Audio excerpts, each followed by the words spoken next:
I'll give that back. Let me show you.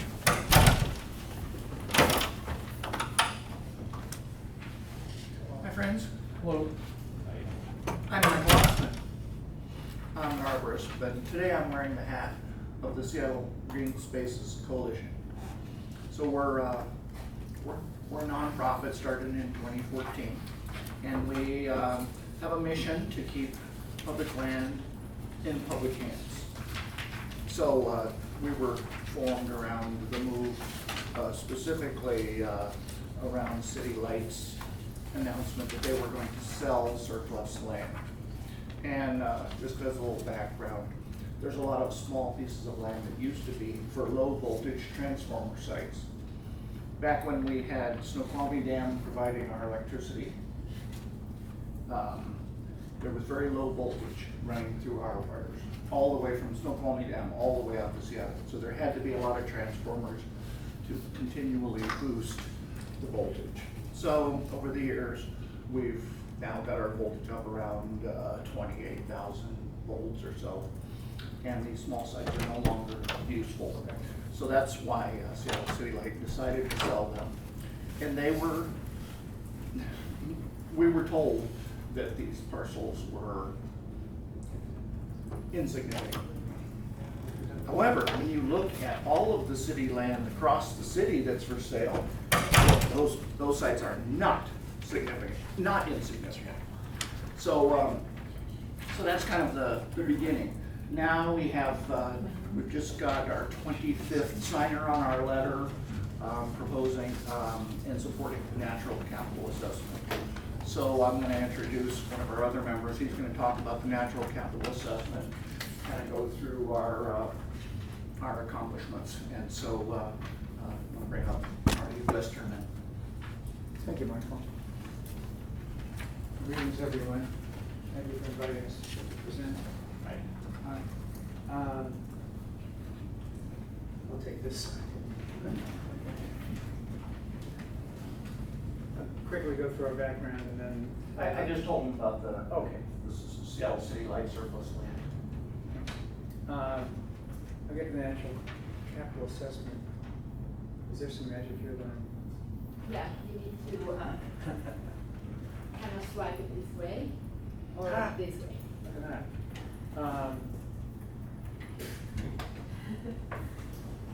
The Green Spaces Coalition is a very, very dedicated group of volunteers who've been at this for years. And as you can see from just this snippet of the page and multiple Excel pages, there's a giant quantity of surplus land pieces to go through. This is my right page here.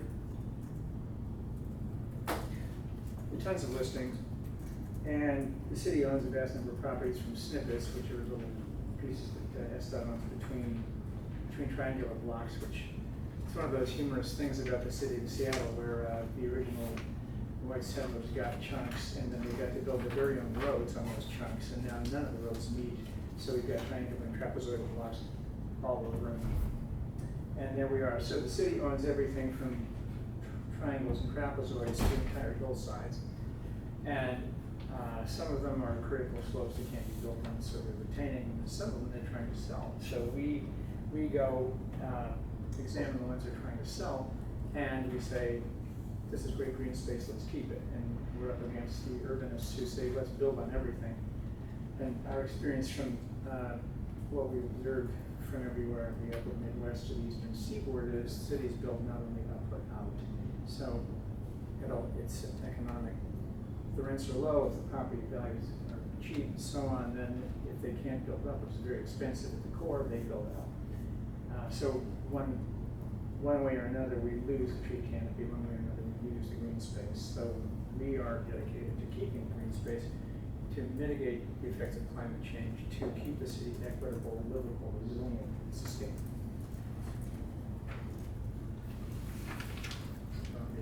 Oh, look at that. This is a Mondrian, as you probably recognize. Seattle City Light, SDCI, and other agencies and departments have told us that one lot here and there are insignificant in the great scheme of things. We have disagreed since the beginning. What we say is, in fact, taken together, just the citywide substations, and there are fewer than 20 substations left, add up to between 100 and 200,000 square feet of space, which is 5 acres. And that, to me, to all of us, is significant. So once you add up the parcels, they become, in the aggregate, significant natural capital.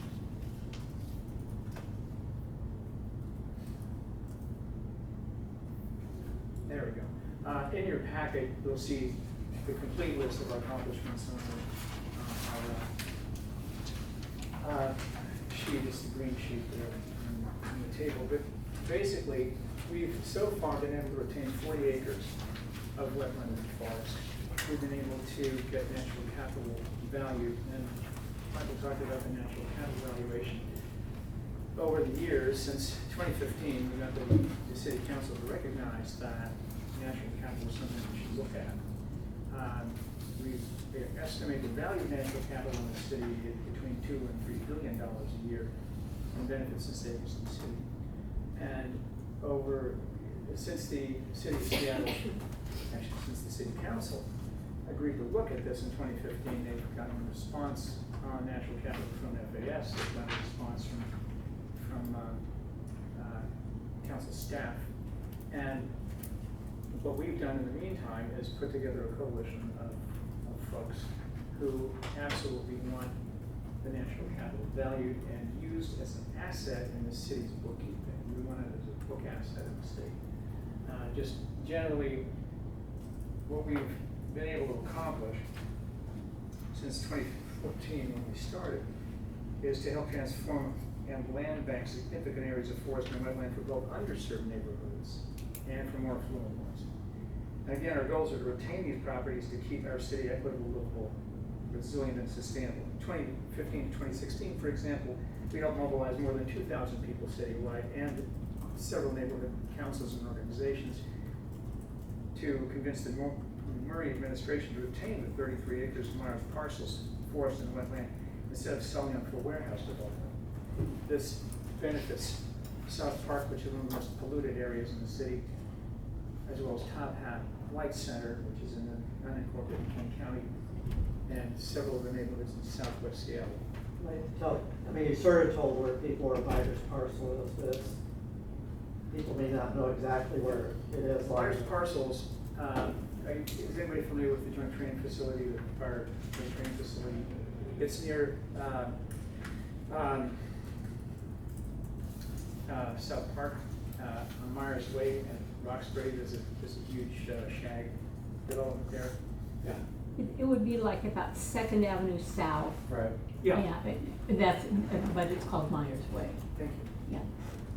Yeah. So they're straddling Myers Way on the Greenbridge side down to the Cloverdale side.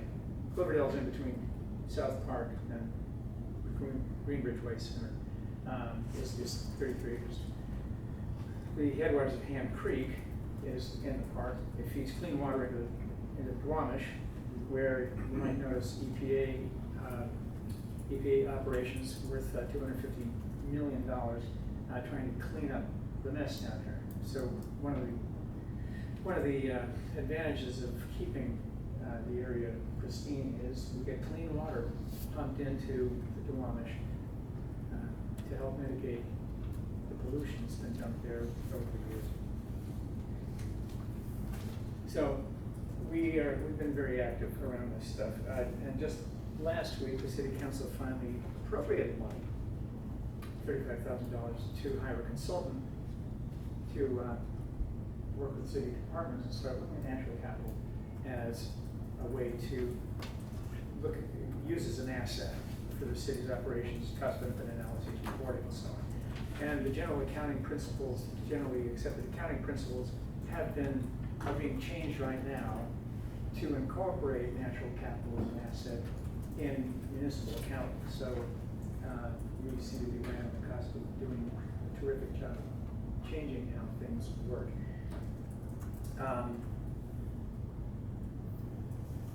Let's see, where were we? Myers parcels. Oh, by the way, referring to our previous presenter, at 6th and Yesler, there's a piece of land, surplus land, that was a parking lot, and you can see it coming out the window right here. Anyway, on the steep slope there, where apple and palm trees we discovered, there's a historic orchard that probably Japanese immigrants planted in the 30s. They got interned, never came back. And those little trees have been producing, actually they're 60 feet tall by the time we got to see them. They've been producing apples and plums ever since. So when Stream Development bought the land from the city, and so they were going to put up what is it, 8 stories now, 7-story housing development, we said, replace the orchard. And so we took cuttings, we grafted them with city fruit, and Stream has replanted the grafts along the south side of the building, replacing basically the orchard that was there in this historic space. The $2 to $3 billion green value we'll get to. We're trying to also incorporate this eventually as the EIS process for 2035 comprehensive plan. Now, the city of Seattle has acknowledged for 10 years, actually more than 10 years, the natural capital has value. And the funny story here, the sad funny story, is that Seattle Parks hired the Trust for Public Lands to assess the natural capital value of Seattle Parks. And they come up with $500 million a year. Interestingly enough, you might remember the Mondrian. Seattle Parks are separated all over the city, and yet, in the aggregate, what the Trust for Public Lands found was that they were worth $500 million a year in benefits and savings to the city. So if you take all of the surplus green properties that are set all over the city, obviously, they've got value in the aggregate too. So, in 2011, the then Seattle Parks and Recreation Director Tim Gallagher presented these surprising findings to the City Council, and the City Council said, wow, those are amazing numbers, and we don't know what to do with them. So they did nothing with those numbers. So 10 years later, here we are. And this is the report, and you can find it online, that Trust for Public Lands produced for the city of Seattle. And if we go worldwide, and these are 1997 numbers, by the way, natural capital value is worth more than the GDP of every country on earth. We're probably up to $45 trillion here now in 2020 numbers. This is natural capital in cities or what? This is natural capital worldwide. This is replacing the pollinators. This is replacing the birds and the bees and so on. We look at the Cedar River watershed and we say to ourselves, gosh, is it raw land or priceless water supply asset? 91,000 acres of forest and wetland, been delivering trillions of gallons of water to millions of people in the Seattle area for more than a century. But if the owner, Seattle Public Utilities, decided this was surplus land, they'd just send a land appraiser up there. And the land appraiser would say, well, maybe $1,000 an acre for this 91,000 acres. So is it worth just $1,000 an acre, or is it priceless? Somewhere the accounting is off. So we strongly support the agenda of the Urban Forestry Commission, and specifically Michael will address that. I'm gonna bring this back to you guys, okay? So, last year, there was a new director's rule that determined how to calculate the value of a tree for appraisal purposes, ostensibly for enforcement and levying of fines and restitution purposes. So, you should be familiar with that new director's rule because it puts the science of tree appraisal right in City Hall's tree policy.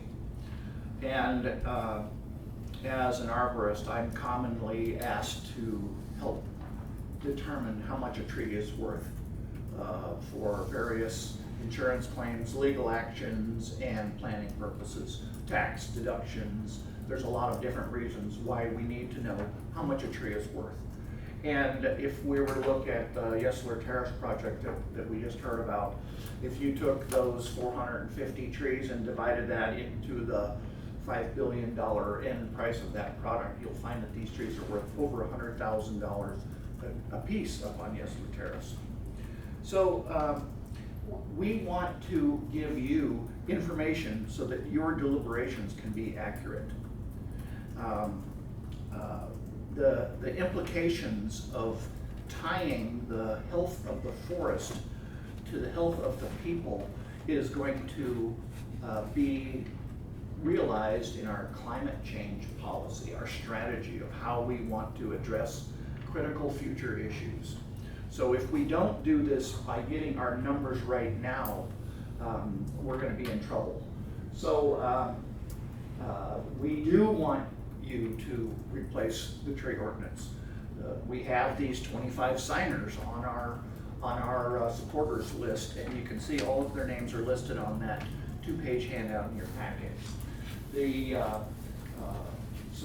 Office of Sustainability and Environment was identified by DCI in 2017 as the appropriate agency to oversee Seattle's urban forestry program. And that statement came in a document that was DCI's DCI Director Torkelson's briefing for Mayor Murray. And this statement that OSE should be the primary organizer of urban forestry policy in the city was revealed in a public disclosure request where several different departments were forced to turn over hidden material, and that's where you'll find DCI Director Torkelson's statement. So you didn't have that on here, could you furnish that to the Urban Forestry Commission? Sure. And also the OSE was identified in 2009 by the Seattle City Auditor in the May 15th, 2009 city audit of the tree program as the lead director. And when Cass Turnbull was helping the Seattle Green Spaces Coalition, she said that there should be a single tree department or tree czar, because right now, among the 9 different departments that have authority to condemn trees or plant trees, there is disarray, and those aren't my words. Cass strongly believed in having leadership, and behind leadership, unity can form. So we would love for you guys to lead. Who Cass is also, some of these people probably don't know. Cass Turnbull, yes, she was the founder of Plant Amnesty. And she was one of the people very active in the Seattle Green Spaces Coalition. And one of the other issues that we know that you're dealing with is the fact that your canopy survey only tells you where the trees are located. It doesn't tell you what kind of trees they are. It doesn't tell you what their health is. It doesn't tell you their structural stability, whether they're infected by diseases.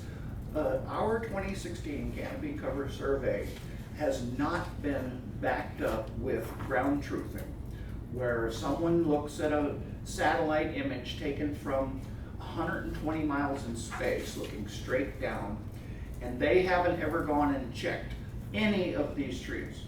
There was one project that had 220 test plots, and that was done using a technology, a computer program called iTree. Those 220 test plots, get this, were 1/8 acre test plots. A 75-foot wide circle, 220 of those, and that is the basis for justifying the canopy cover survey. So we think that volunteers can be part of this, and you're about to hear how we're going to use the youth. We have, excuse me? Could I speak to this? Go right ahead.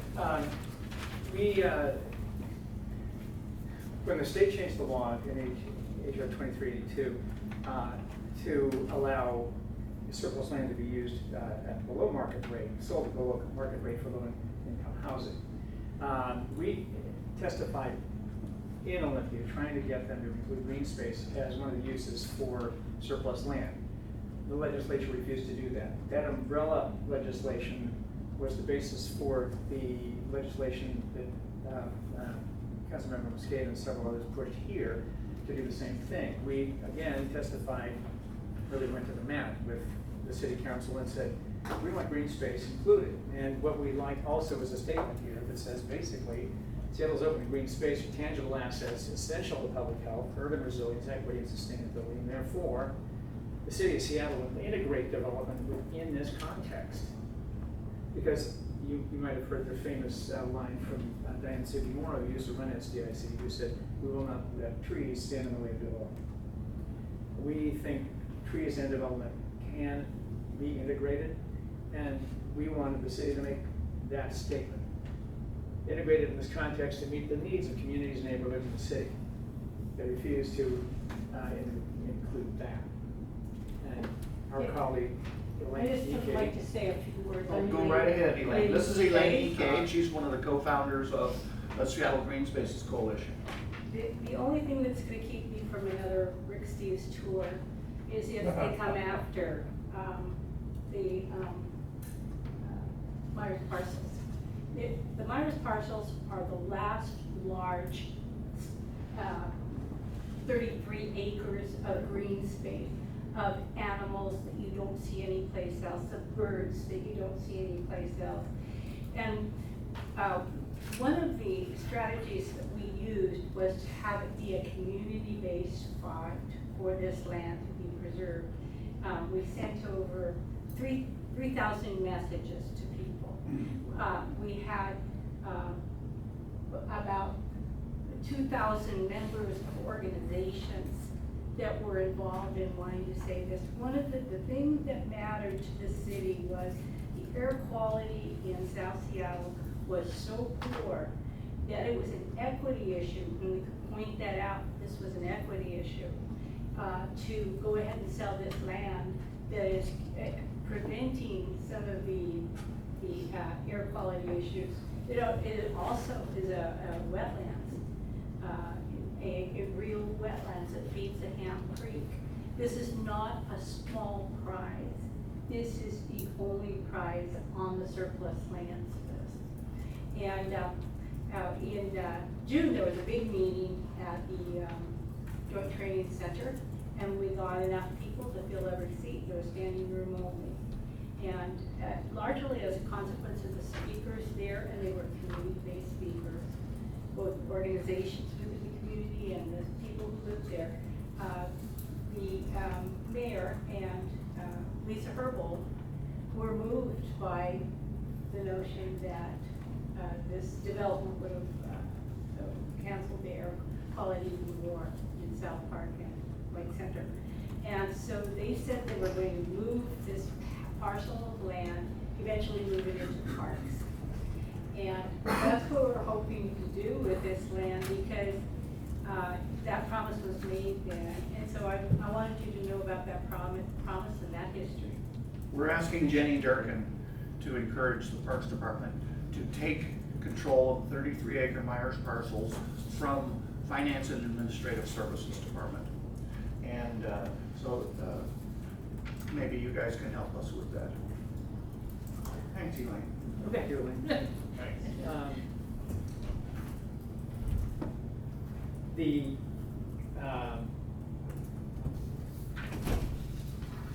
So let's see. We already know natural capital's value. This Oregon report came out last year, $1.4 billion annually in healthcare costs saved, because if people are engaging in outdoor activity, they don't have as many health issues. The results are consistent across the state of Oregon. Outdoor recreation is easily accessible. When it's easily accessible, healthcare costs go down. How we design communities and transportation systems contributes to the health of Oregonians, and it turns out it contributes to the health of Washingtonians too. We've got $218 billion annual value in just the state's recreation lands. Earth Economics is now doing an ecosystem service valuation of the state's trust lands, and we're probably going to find something similar here. Michael referred to the the natural capital value letter that we sent to council, the county council, with 24, actually there's more than 24 signers, include REI, PCC National Markets, the Dormers Tribal Council, the Seattle Audubon Society, Tree Pack, of course, Plant Amnesty, the Faith Action Network, statewide, citywide, countywide groups representing tens of thousands, actually, of constituents here in Seattle. So they want natural capital treated as an asset in the city.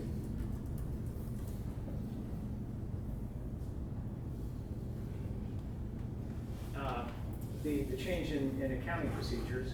Oh, by the way, the letter to council, I think, should be in there. There's also a letter to Jenny Durkin asking for maybe a clear statement about the transfer.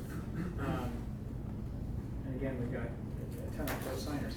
What we want to know is, can we get green infrastructure on the books if it's trees and green spaces? So these are our asks. So how are we going to act? I mean, we have to do something, right? So if we collect data, then we can know how to act. In 1997, when the very first urban forest management plan was written, it said that you can't have a good tree policy unless you know what the structure and function of the urban forest is like. This is like a scientist throwing away the pieces before he does his study. We can't do it like that. We have to understand what our resource is, what kind of trees these are, where they are, how much are they worth, and what type of work are they going to need to remain in optimal condition. We do know that if you maintain a young planted tree, in the first 5 years, but with repeated episodes of maintenance, such as removing the wire ties that hold it to a stake, watering it, making sure that the lower branches are kept clear of the sidewalk, you can double the life of a tree just by good maintenance. But if we don't know this kind of stuff, we'll just say, let's plant it and forget it. Well, those days are over. So we want, besides Myers parcels, we also want to do this natural capital assessment. A natural capital assessment is a tree inventory on steroids. And it's pretty common for people to try and collect information before they decide to do something to a tree. So if we have a database in the city of that Microsoft built, and we don't have a database of our trees, we have many contacts with our trees. When a tree grows in front of a stop sign, somebody goes out there and prunes that tree back from that stop sign. Well, it's time to write that down. When Parks goes and prunes trees that are blocking the lights over the playgrounds, there are no records kept.